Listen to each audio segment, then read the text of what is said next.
Hello. तो last session में हमने सीखा था प्रीफिक्स एंड पोस्टफिक्स। तो वो भी एक ऑपरेटर का टाइप ही है, राइट। और उसके पहले सेशन में सीखा सीखा था हमने अरिथमेटिकल ऑपरेटर्स। तो अभी इस सेशन में हम देखेंगे assignment operators in C sharp. So assignment operators are used to assign values to variable. There are some common operators in C sharp. These are equal to, plus equal to, minus equal to, multiplication equal to, divide equal to, and mod equal to. So this is what the modulo is called. Okay. Let me open Visual Studio. तो already हम लोग एक console application use कर रहे हैं, right. तो उसके अंदर ही हम लोग एक इसी सॉल्यूशन के अंदर हम लोग काम करेंगे।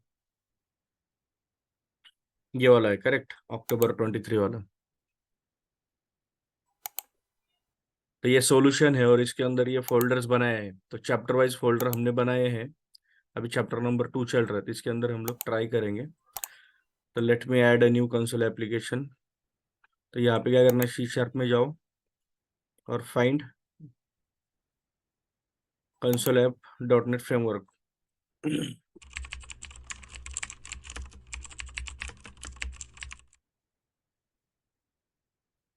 Operator underscore assignment.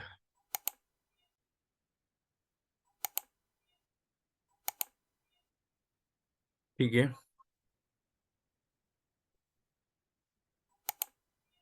यहाँ पे राइट क्लिक करके आपको set as a startup project करना है। ठीक है, तो असाइनमेंट ऑपरेटर का यूज क्या है। For example, if I want to assign a value, then I can use equal to operator. तो इक्वल टू ऑपरेटर का यूज क्या है, ये वैल्यू असाइन करने के लिए यूज होता है। तो इस वेरिएबल को मैंने यहाँ पे 1 असाइन कर दिया। We can assign value to variable number of time, कितने भी बार आप कर सकते हो, ऐसा कुछ नहीं है।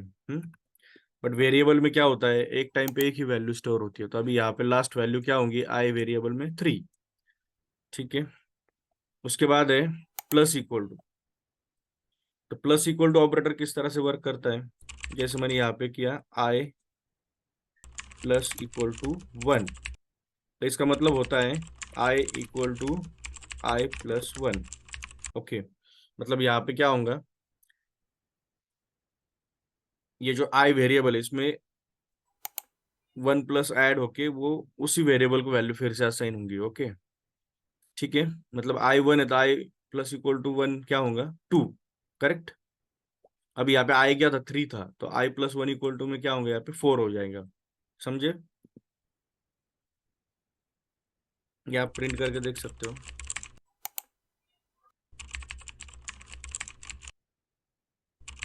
यहाँ पे अगर अपन ने आई प्रिंट किया तो आपको समझ में आएगा। ठीक है, एक बार एग्जीक्यूट करके देखते हैं।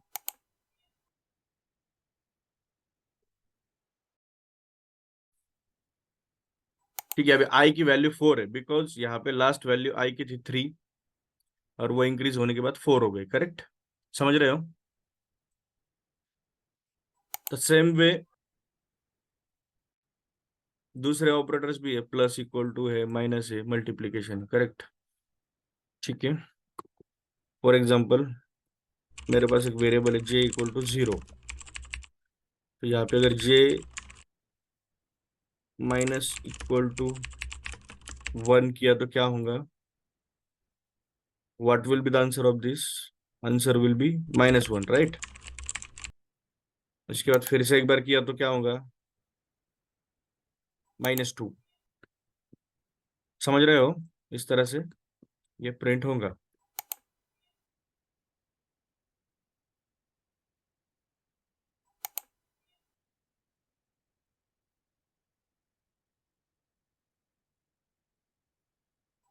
अभी आप एग्जीक्यूट करके देखोगे तो यहाँ पे -1 प्रिंट हुआ है और यहाँ पे -2 हुआ है, बिकॉज वो माइनस माइनस हो रहा है। ठीक है, सेम वे मल्टीप्लीकेशन भी है, जे मल्टीप्लीकेशन इक्वल टू 5। तब यहाँ पे क्या होगा, 5 से मल्टीप्लाई होगा जो भी वैल्यू है और वो इसमें स्टोर हो जाएगा। ठीक है, डिवाइड का भी ऐसा ही है।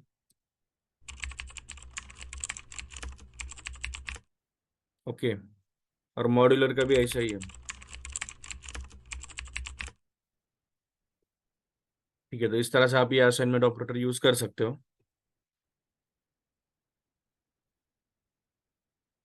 इसके बाद relational operator. So relational operators are used for comparison purpose in conditional statement. तो रिलेशनल ऑपरेटर क्या होता है कि ये कंपैरिजन पर्पस के लिए यूज होता है। इसमें है डबल इक्वल टू। तो सिंगल इक्वल टू हमने देखा है, उसका यूज क्या है, असाइनमेंट कर वैल्यू असाइन करने के लिए। बट डबल इक्वल टू का क्या है, वो इक्वालिटी चेक करता है। तो अभी हम लोग देखेंगे इक्वालिटी कैसे चेक होती है। Not equal to is for inequal, greater less, then greater equal to and less equal to. तो let me add a new project.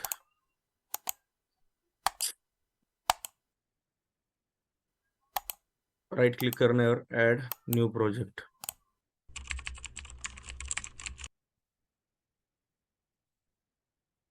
Operator में क्या है, रिलेशनल ऑपरेटर, राइट।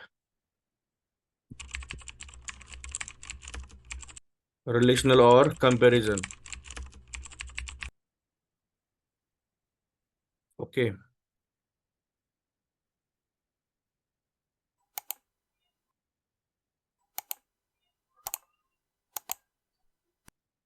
ठीक है। तो ये ऑपरेटर का यूज क्या है, it is use to compare values. For example, मेरे पास दो वेरिएबल है, इंटीजर आई इक्वल टू 1 है और integer J equal to again 1 है, राइट। तो अभी आई और जे, करेक्ट। अभी मुझे क्या करना है, मुझे ये चेक करना है कि ये जो दोनों वेरिएबल, इनमें वैल्यू सेम है या डिफरेंट है, राइट। तो ये हम लोग कंपैरिजन ऑपरेटर से कर सकते हैं, मतलब रिलेशनल ऑपरेटर से कर सकते हैं। तो first operator double equal to.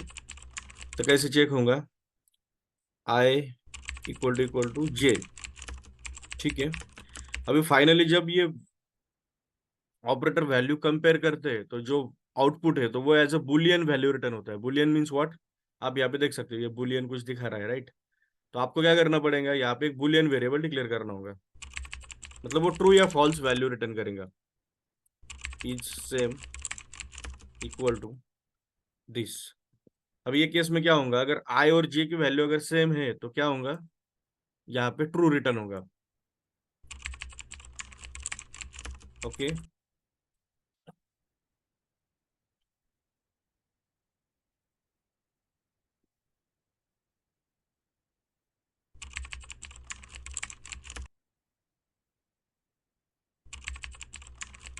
यहाँ पे प्रिंट करके देखते हैं इज इक्वल में क्या प्रिंट हो रहा है, राइट।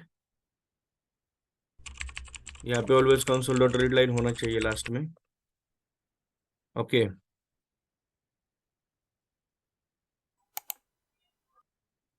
अभी दूसरा ऑपरेटर कौन सा था, इनइक्वल मीन्स नॉट इक्वल। ठीक है, अभी अगर मैं ये चेक करता हूँ कि आई और जे ये सेम है या नहीं है, राइट। तो इसके पहले क्या करेंगे हम लोग, यहाँ पे नॉट इक्वल ऑपरेटर यूज करेंगे। अब ये केस में क्या है, आई इक्वल टू जे, मतलब दोनों सेम है तो इट विल रिटर्न ट्रू।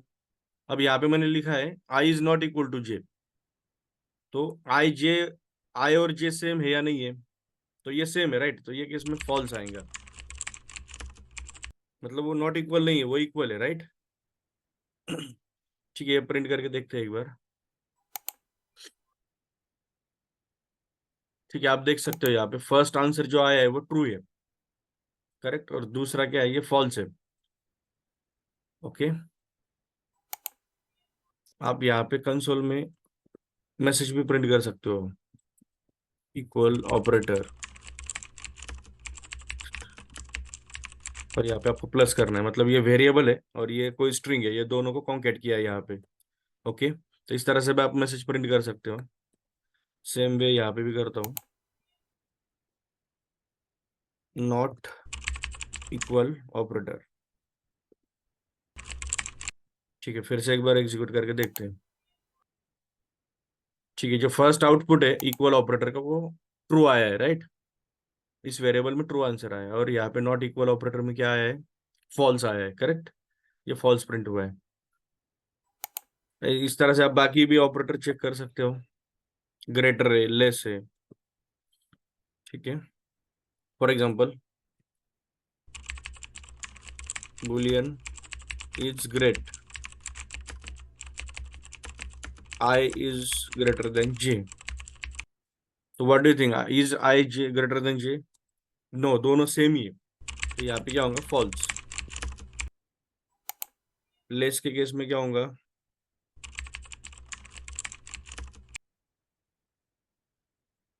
यहाँ पे भी फॉल्स होगा, बिकॉज वो लेस भी नहीं है, राइट। ये कब ट्रू होगा, अगर आई अगर जे से ग्रेटर है तो ही, बट वो दोनों सेम है इसलिए फॉल्स। और ये भी कब ट्रू होगा, अगर आई अगर जे से लेस है तो, बट ये सेम है इसलिए फॉल्स। अगेन ग्रेटर इक्वल और लेस इक्वल, राइट, ये दो ऑपरेटर्स है। तो ये किस तरह से अप्लाई होते हैं, आपको यहाँ पे इक्वल टू भी अप्लाई करना है और यहाँ पे भी इक्वल टू अप्लाई करना है। तो ये केस में दोनों ट्रू हो जाएंगे, बिकॉज ये ग्रेटर और इक्वल चेक करता है, मतलब या तो सेम है या फिर ग्रेटर है, ऐसा। तो ये केस में वो ट्रू होगा, राइट। अगर ये आउटपुट आप प्रिंट करोगे तो you will see it.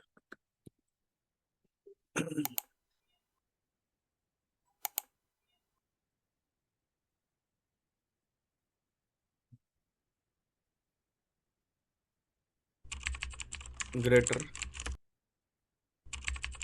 Less,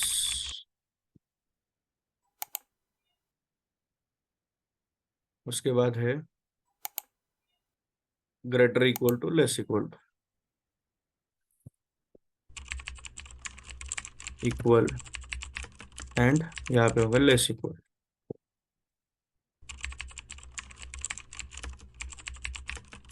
okay,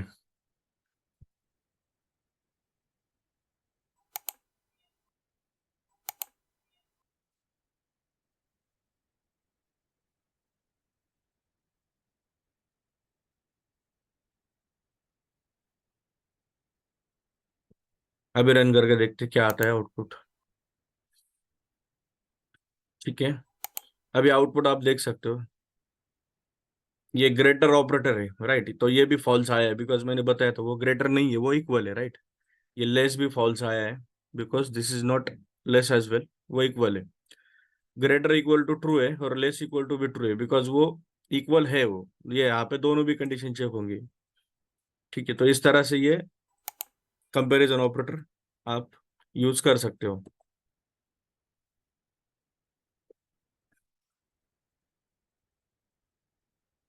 इसके बाद लॉजिकल ऑपरेटर, तो logical and bitwise operator. So these operators are used for logical and bitwise calculation. इसमें है एंड, जिसे बिटवाइज एंड बोला जाता है, उसके बाद और है बिटवाइज और, उसके बाद एक्सओआर है। तो ये एक्सओआर ऑपरेटर इतना यूज नहीं होता है, ठीक है। उसके बाद बिटवाइज नॉट है, तो नॉट तो ऑलरेडी यहाँ पे यूज किया है, नॉट इक्वल टू ये केस में। उसके बाद है लॉजिकल एंड और शॉर्ट सर्किट एंड, ओके। और उसके बाद है लॉजिकल और शॉर्ट सर्किट और, ठीक है। तो ये ऑपरेटर भी, एक से ज्यादा कंडीशन अगर आपको चेक करनी है तो आप ये ऑपरेटर यूज कर सकते हो, ओके। तो मैं आपको एक एग्जांपल दिखाता हूँ यहाँ पे। फॉर एग्जांपल लॉजिकल एंड हम लोग ट्राई करते हैं। फॉर एग्जांपल मेरे पास दो वेरिएबल है, integer x equal to 1, integer y equal to 2, ठीक है। तो जैसे मुझे एक से ज्यादा कंडीशन चेक करनी है, for example boolean result equal to x is greater than 1 and x is x is less than 0।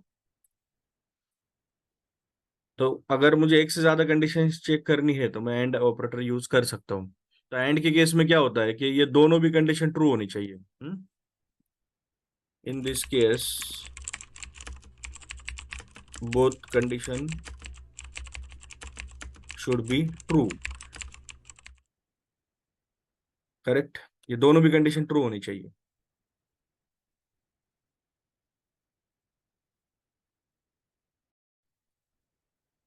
Okay, तो ये केस में क्या होगा? अभी फर्स्ट कंडीशन क्या है मेरी? X equal to one, right? X equal to one है तो X is greater than one, ये कंडीशन फॉल्स हो जाएंगी, राइट? ठीक है। और सेकंड कंडीशन क्या है? Y, sorry, X is less than zero, तो ये कंडीशन एक्स ये जीरो से लेस है क्या? नहीं है, राइट? और एक्स वन से भी ग्रेटर नहीं है, तो ये दोनों भी कंडीशन फॉल्स होंगे, तो इसलिए यहाँ पे आउटपुट फॉल्स आएगा। ओके,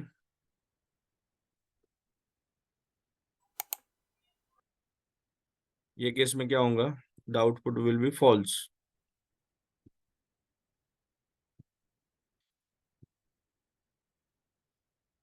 अभी सेम अब वेरिएबल्स यूज कर रहा हूं मैं, बट मुझे क्या करना है कि एक्स इज ग्रेटर देन और equal to one and X is less than two. Is it true और फॉल्स? तो ये दोनों भी कंडीशन ट्रू है, राइट? ओके, ये केस में ओके, तो यहाँ पे क्या होगा? X is greater than equal to one, ये कंडीशन भी ट्रू है, और X is less than two, तो ये भी कंडीशन ट्रू है, तो यहाँ पे आउटपुट ट्रू आना चाहिए।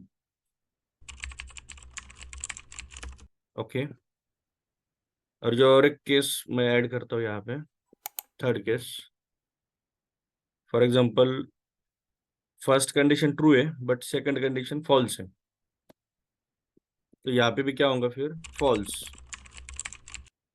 ये केस में भी। मैं यहाँ पे डबल कोट में जो ऐड कर रहा हूँ वो एज इट इज प्रिंट होगा, ये कुछ कुछ चेक नहीं करता है, ठीक है? ये बस आपको शो करने के लिए है। ठीक है, रन करके देखते हैं। में क्या है? ग्रेटर देन इक्वल टू है, तो यहाँ पे ये सेम है इसलिए ट्रू। और ये X is less than two, मतलब एक्स वन है तो टू से छोटा है, इसलिए दोनों भी कंडीशन ट्रू हो गए, इसलिए ट्रू। ये केस में क्या होगा? हुआ कि फर्स्ट कंडीशन ट्रू थी बट सेकंड फॉल्स है, इसलिए फॉल्स। तो एंड में क्या होता है कि दोनों भी कंडीशन ट्रू होनी चाहिए। और सेम वे से आप सिंगल एंड भी यूज कर सकते हो, दोनों का आउटपुट सेम ही है। उसमें नॉर्मल डिफरेंस है बट वो अभी मैं एक सेपरेट सेशन में आपको बताऊंगा उसमें क्या डिफरेंस है। इसमें वही केस है, सेम केस है, जैसे डबल एंड वर्क करता है सेम कंडीशन यहाँ पे भी अप्लाई होती है। और के केस में क्या होता है?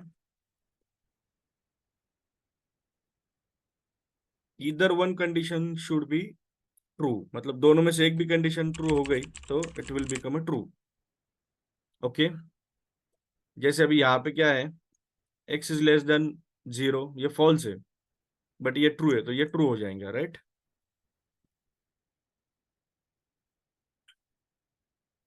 ठीक है, बाकी नॉट तो आपको पता ही है, ये चेक करता है कि इक्वल है या नहीं है, राइट? सेम नहीं है, ऐसा चेक होता है इससे।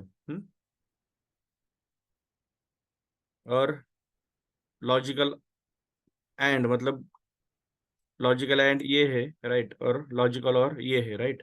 तो यहाँ पे क्या होता है कि वो दोनों में से एक कंडीशन ट्रू होती तो भी इट इज बिकम ट्रू।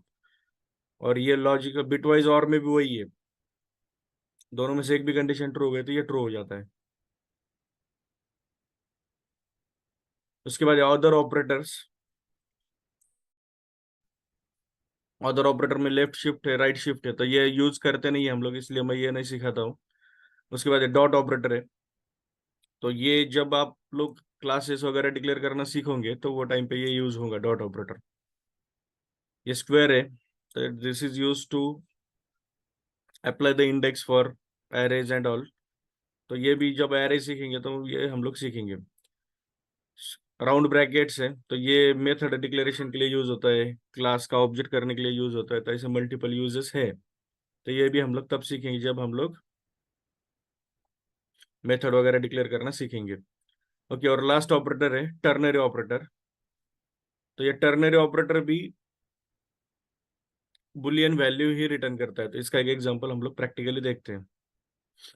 ठीक है,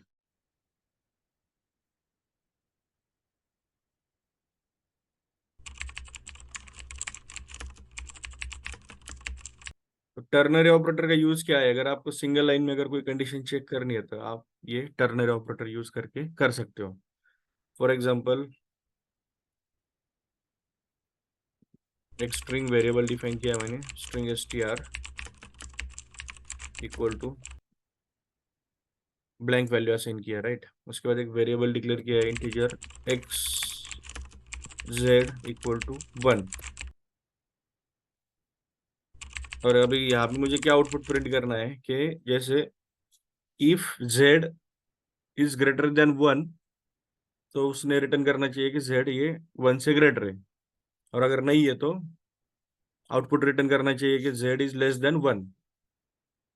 तो सबसे पहले यहाँ पे कंडीशन चेक करना पड़ेगी आपको, जेड इज ग्रेटर देन 1। तो टर्नरी ऑपरेटर का सिंटैक्स क्या है? कंडीशन, उसके बाद क्वेश्चन, और उसके बाद first answer and second answer.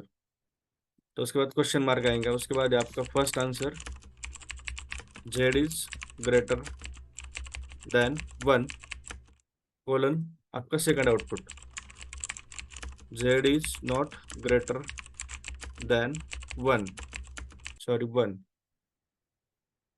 तो यहाँ पे क्या होता है, सिंटैक्स क्या है, ये फर्स्ट पार्ट है आपका कंडीशन, उसके बाद एक क्वेश्चन मार्क, उसके बाद अगर ये कंडीशन ट्रू होती है तो ये आउटपुट रिटर्न होगा, ओके। और अगर ये कंडीशन फॉल्स होती है तो ये आउटपुट रिटर्न होगा। अब यहाँ पे आउटपुट कौन से फॉर्म में होना चाहिए ये डिपेंड है, आपका वेरिएबल कौन सा डिक्लेयर किया हुआ है जिसमें आउटपुट आपको स्टोर करना है। तो यहाँ पे मैंने स्ट्रिंग वेरिएबल डिक्लेयर किया है, इसलिए आउटपुट मुझे स्ट्रिंग फॉर्मेट में ही चाहिए, राइट। तो अभी Z is greater than 1, true true और फॉल्स। तो आंसर फॉल्स है, तो इसमें क्या होगा, ये आउटपुट में क्या आएगा, ये आएगा। तो अगर मैं इसे प्रिंट करता हूँ, प्रिंट करके समझ में आएगा कि क्या आउटपुट आने वाला है, राइट। तो आप इस तरह से चेक कर सकते हो। अभी अगर मैं रन करूंगा तो यहाँ पे देख सकते हो आप, Z is not greater than 1 ये प्रिंट हुआ है, मतलब उसने क्या प्रिंट किया, ये वाला पार्ट। ठीक है, फिर से सेम कंडीशन को हम लोग क्या करते हैं, चेंज करते हैं। जेड इज ग्रेटर देन और इक्वल टू 1, ट्रू और फॉल्स। तो आंसर इज ट्रू, जेड की वैल्यू 1 है, तो ये क्या करेगा, अभी ये आउटपुट प्रिंट करेगा, करेक्ट। ठीक है। और आप ये आउटपुट अदर फॉर्मेट में भी ले सकते हो, जैसे मुझे इंटेजर में चाहिए, int equal to, same case है बट सिर्फ आउटपुट मेरा इंटेजर में है। तो अगर ट्रू होता है तो मुझे 1 रिटर्न करना है, और अगर फॉल्स रिटर्न होता है तो मुझे 0 रिटर्न करना है। ठीक है। तो बस यहाँ पे इतना ही है कि आपने जो भी टाइप का वेरिएबल डिक्लेयर किया है उसके हिसाब से आपको वैल्यू रिटर्न करनी होगी। अभी अगर ये कंडीशन ट्रू होती है तो ये 1 रिटर्न होगा यहाँ से इस वेरिएबल में, और अगर ये कंडीशन फॉल्स होती है तो 0 रिटर्न होगा। इस तरह से आप कोई भी वेरिएबल डिक्लेयर कर सकते हो। ठीक है।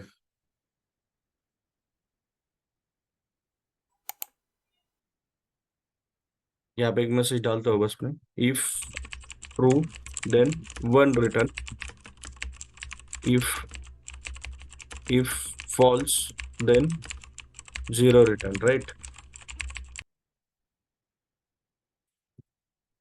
अभी ये प्रिंट करके देखते हैं एक बार।